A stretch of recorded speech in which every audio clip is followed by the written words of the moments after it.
Silakan di siapa? Pertanyaan yang enggak mulai.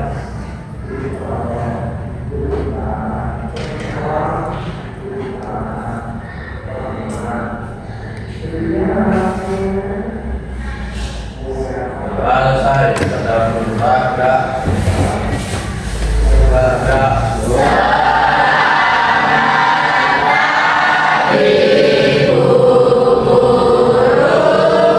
Selamat pagi semuanya. Apa kabar? Baik. Anak-anak hari ini siapa yang tidak hadir? Baik. Faiz kenapa? Sakit. Ada lagi yang tidak hadir? Sudah. Oke. Jadi hari ini kita belajar BK ya. Ya, kita mau bersama-sama mengenali potensi. Anak-anak, sebelum kita mau pembelajaran, terlebih dulu kita mau ice breaking dulu. Anak-anak semuanya bangkit berdiri. Kita mau biar kita jadi semangat, kita mau tepuk semangat. Oke? Sudah tahu tepuk semangat? Kita mau tepuk semangat. Tepuk semangat.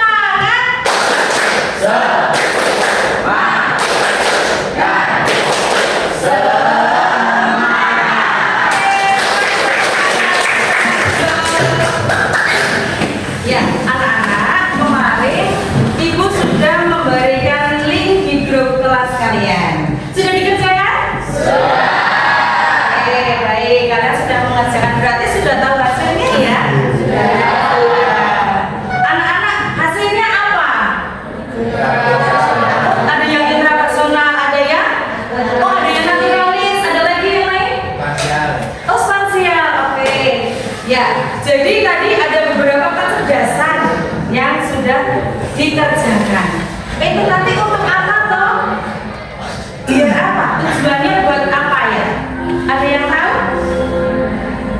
Untuk mengetahui kemampuan, betul. Jadi anak-anak, kita mengerjakan asesmen yang sudah ada itu untuk mengetahui kemampuan yang ada di dalam diri kita.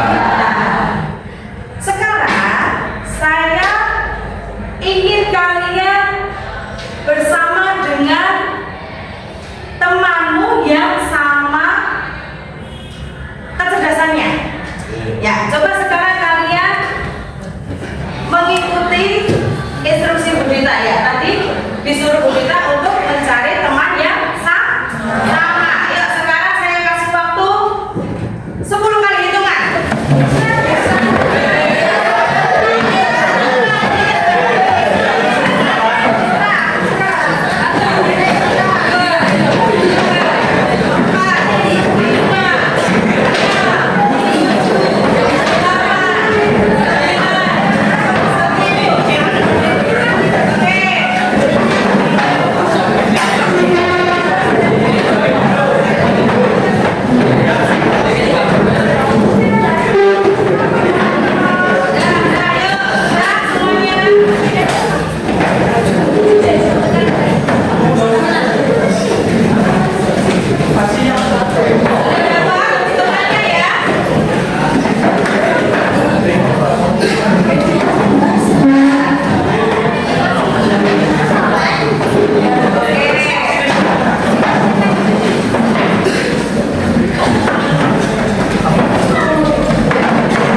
Jadi dari intrapersonal tadi, ya kecerdasan intrapersonal tadi persamaannya apa? Ada yang bisa menyebutkan? Oh ya, apa Kela? Kesadaran diri yang sangat baik. Good. Terus, ya, tulis. Oh iya, berarti suka berkebun, ya, suka berkebun, suka alam. Terus, yang sini kecerdasan spansial. Membaca dan menulis untuk kesenangannya. Membaca, menulis untuk kesenangannya. Mungkin ada lagi, mungkin spansial itu suka teka-teki ya? Oh iya, sama ya, satu dengan yang lain. Ya, baik. Jadi anak-anak sudah tahu tentang kecerdasannya masing-masing dan sudah tahu tentang persamaannya dengan teman-temannya. Oke, sekarang kita mau melihat video yang ada. Ya, Ibu sudah menyiapkan video. Coba kita perhatikan dulu.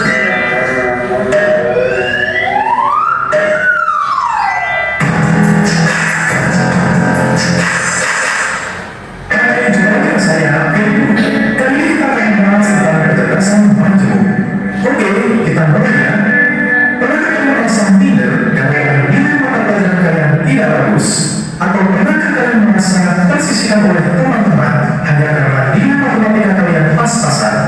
Apakah ada orang tua yang khawatir karena putra dan putri mereka tidak mempunyai nilai yang bagus pada beberapa mata pelajaran yang akhirnya khawatir akan masa depan anaknya? Mulai saat ini, buang jauh-jauh akan seperti itu. Tetapi, terlebih dahulu kita harus memahami berat teori kecerdasan majmuk. Kebanyakan orang beranggapan bahwa orang yang cerdas memiliki arti pintar dan diukur pada nilai mata pelajaran yang bagus dan nilai tes IQ yang tinggi.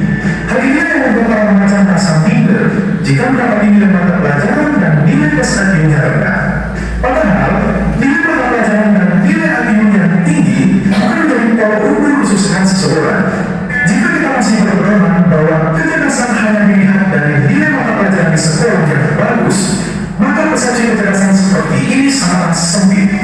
Tetapi kecerdasan bukan hanya diukur dari seberapa mampu seseorang mengerjakan soal-soal di sekolah, seberapa paham seseorang akan ilmu matematika, karena itu hanya salah satu dari beberapa potensi kecerdasan manusia. Sedangkan kecerdasan sendiri terdiri dari 9 jenis kecerdasan atau yang disebut dengan kecerdasan majmuk. Teori kecerdasan ini dikeluarkan oleh Howard Gardner, seorang pakar pendidikan dan psikologi. Teori ini pertama kali dikenalkan pada tahun 1983 dalam bukunya yang berjudul Frames of Mind, yang di dalamnya menentukan 7 teori kecerdasan. Setelah itu, pada tahun 1990, jumlah kecerdasan majmuk menjadi 8 dengan tambahan kecerdasan naturalis. Perkembangan selanjutnya, Howard Gardner memunculkan adanya kecerdasan yang ke-9, yaitu kecerdasan eksistensial.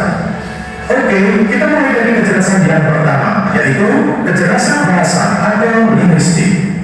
Kecerdasan ini ditunjukkan dengan kepekaan seseorang pada bunyi, struktur, makna, fungsi kata, dan bahasa. Seseorang yang memiliki kecerdasan ini cenderung menilai dan efektif dalam hal berkomunikasi lisan dan tulisan, mengarang cerita, diskusi, dan mengikuti debat suatu masalah, belajar bahasa asing, bermain dengan bahasa, membaca dengan pengalaman tinggi, mudah mengingat ucapan orang lain, tidak mudah salah tulis atau salah eja, pandai membuat lelucon, pandai membuat puisi, tepat dalam tata bahasa, kaya dengan kosakata, dan menulis secara jelas.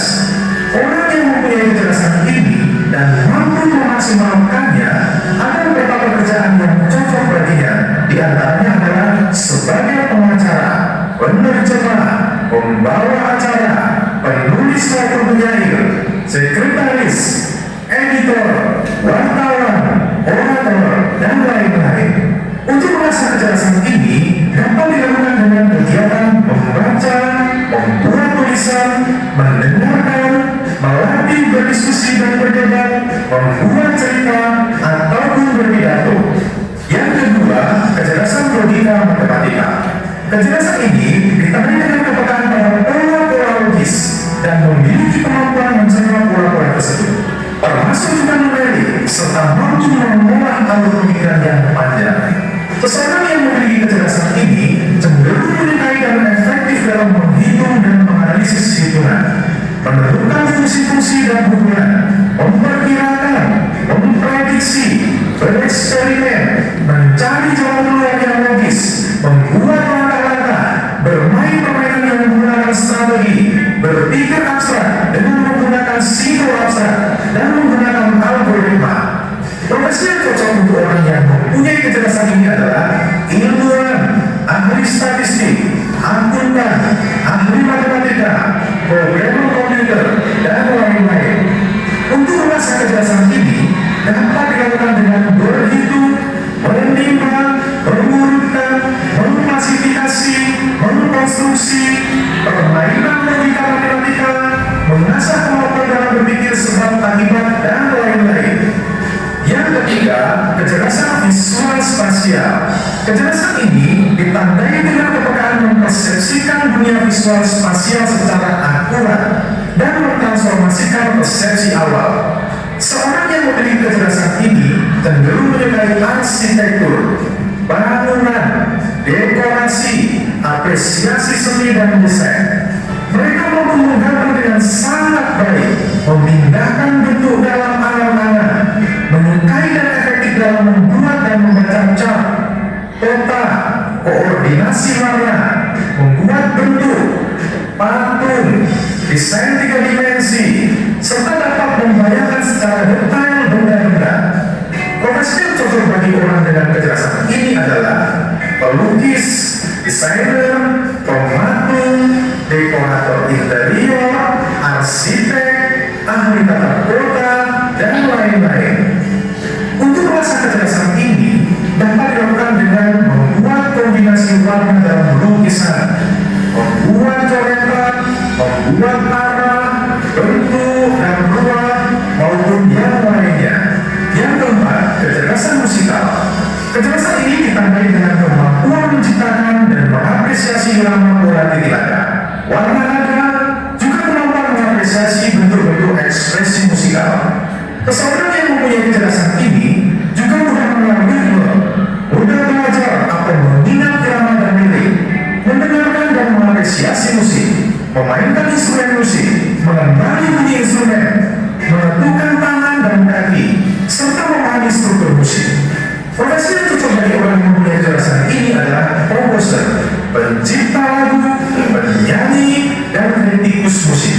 Untuk mengasah dan memaksimalkan kecerdasan ini adalah dengan menyanyi bersama, teguh bernada, latihan membedakan bunyi dan suara di sekitarnya, membuat lagu, memainkan alat musik, dan lainnya.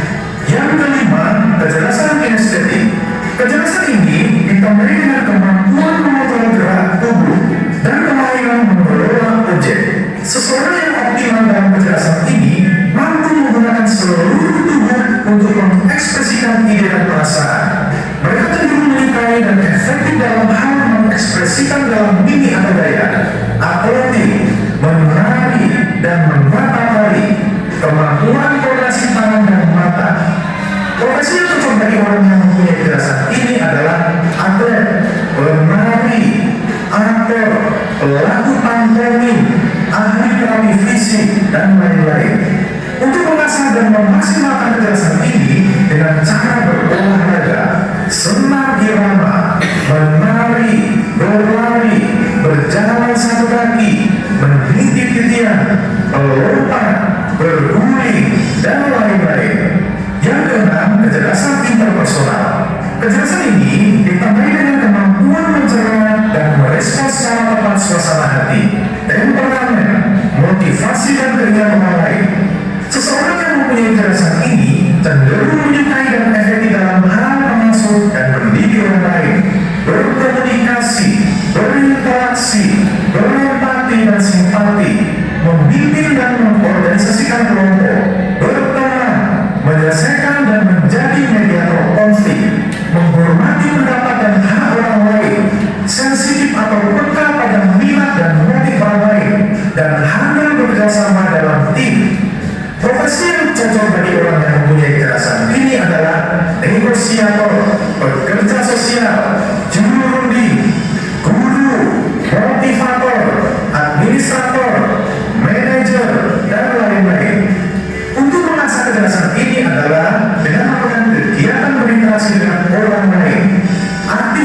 bersosialisasi baik di sekolah maupun di luar sekolah, kegiatan bermain bersama, menyelesaikan tugas secara berpasangan maupun berkelompok, dan lain-lain.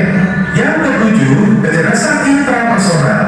Kecerdasan ini ditandai dengan kemampuan memahami perasaan sendiri dan kemampuan membedakan emosi, serta pengetahuan tentang kekuatan dan kelemahan diri. Seseorang yang optimal dalam kecerdasan ini mampu memilah-milah berbagai emosi, kemudian mengelompokkannya, mengungkapkan dalam bentuk simbol. Mereka cenderung menyukai dan efektif dalam hal berfantasi, bermimpi, menjelaskan tentang nilai dan kepercayaan, mengontrol perasaan, mengembangkan keyakinan dan opini yang berbeda, menyukai waktu untuk menyendiri, berpikir dan merenung. Mereka selalu melakukan introspeksi dan kelemahan diri, pandai memotivasi diri, menentukan tujuan diri yang realistis dan memahaminya. Profesi yang cocok bagi orang dengan kecerdasan ini adalah psikolog, konselor, ahli terapi, dan lain-lain. Untuk mengasah kecerdasan ini dapat dilakukan dengan membuat catatan harian, memberikan kesempatan untuk saling mengungkapkan, mengerjakan tugas sendiri, mencari solusi dan mendorong untuk mandiri, menghargai pilihan orang lain, mendengarkan cerita dan ide-ide orang lain, membuat catatan penting, dan lain-lain. Yang kedelapan, kecerdasan naturalis. Kecerdasan ini ditandai dengan keahlian membedakan anggota-anggota suatu spesies, mengenali eksistensi spesies lain, dan memetakan hubungan antara beberapa spesies, baik secara formal maupun informal.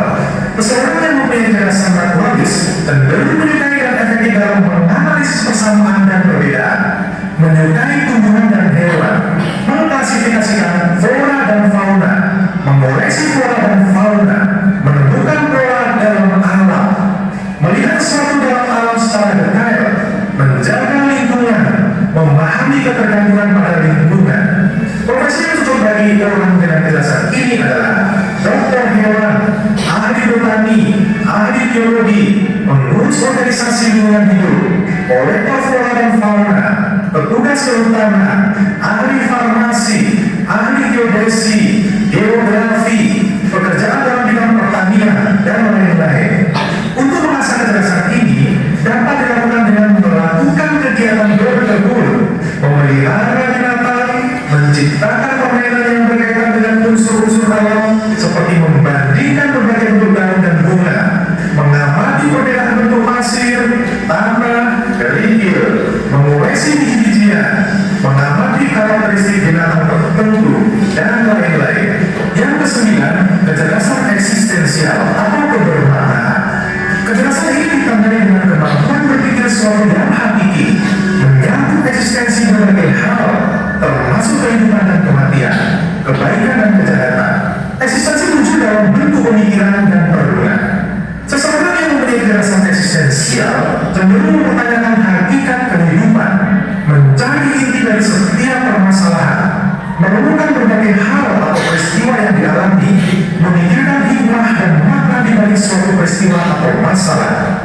Seseorang yang mempunyai kecerdasan eksistensial ini seperti filsuf, ulama, pendeta, dan lainnya. Untuk mengasah kemampuan pada kecerdasan ini adalah berani berpendapat dengan cara pandang yang berbeda, perhatian terhadap kebermanfaatan manusia di alam semesta, berpikir secara abstrak, mengikuti secara aktif organisasi keagamaan, dan lain-lain. Nah, itulah sembilan kecerdasan majemuk yang ada pada diri seseorang. Pada dasarnya, kecerdasan adalah kemampuan yang dimiliki seseorang yang meliputi pengetahuan, keterampilan, dan keahlian untuk menyelesaikan masalahnya. Hakikatnya, setiap individu memiliki kecerdasan majemuk. Akan tetapi, kombinasi dan porsi kecerdasan yang dimiliki setiap individu tidak sama, tergantung pada bagaimana cara mengembangkan segala kecerdasan yang telah ada. Untuk mengetahui porsi kecerdasan yang dominan pada diri seseorang akan disampaikan pada video selanjutnya. Sampai jumpa. Baik, kalian sudah melihat apa yang menjadi kecerdasan masing-masing, apa profesinya, apa yang akan dilaksanakan atau untuk mengasahnya. Sekarang Bu Dina minta kalian untuk menulis apa yang akan kalian lakukan setelah ini untuk mengembangkan kecerdasan yang kalian miliki. Boleh pakai selembar kertas.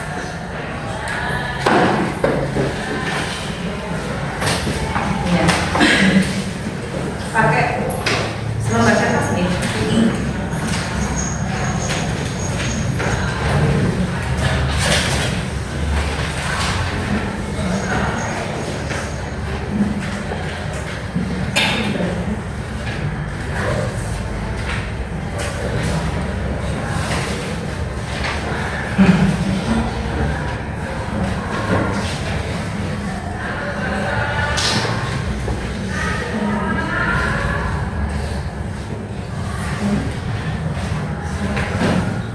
Dituliskan apa yang akan dilakukan.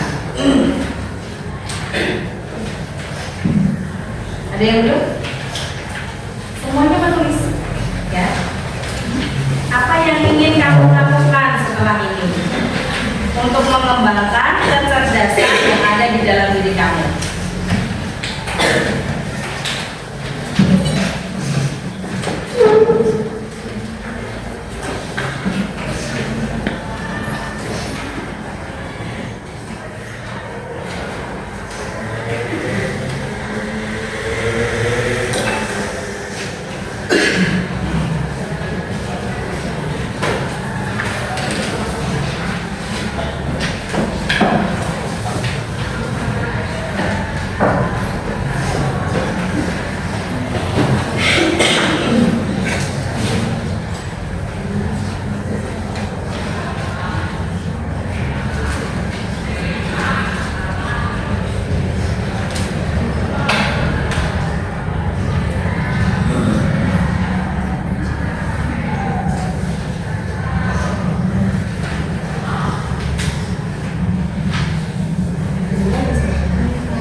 Untuk pengembangannya gimana, Mbak?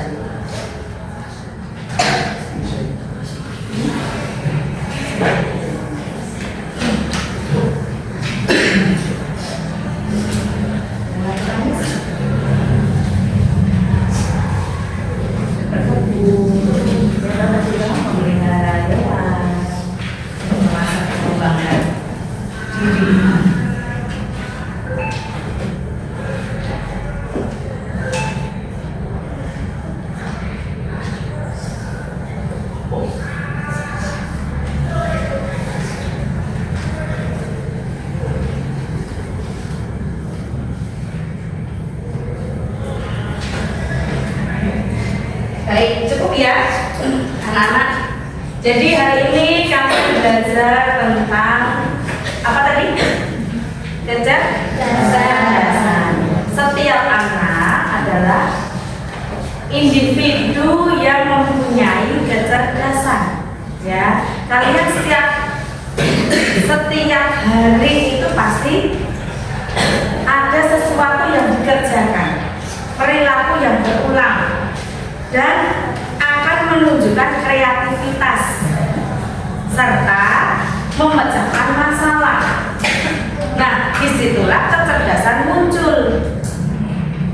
Akhirnya kalian memiliki kecerdasan. Ada yang tadi kecerdasan intra, kecerdasan naturalis, ada spansial. Dari kecerdasan-kecerdasan itu kalian bisa kembangkan untuk menjadi seseorang yang lebih baik lagi. Jadi nanti kalian kalau sudah tahu, oh aku kecerdasannya seperti ini, cara mengembangkannya seperti ini, kalian jadi optimal. Nanti bisa jadi seseorang yang bermakna dalam kehidupan kalian selanjutnya di masa depan. Oke, jadi kita hari ini sudah banyak belajar anak-anak. Untuk selanjutnya kita akan belajar gaya belajar untuk mengembangkan potensi yang ada di dalam diri kamu tadi. Oke?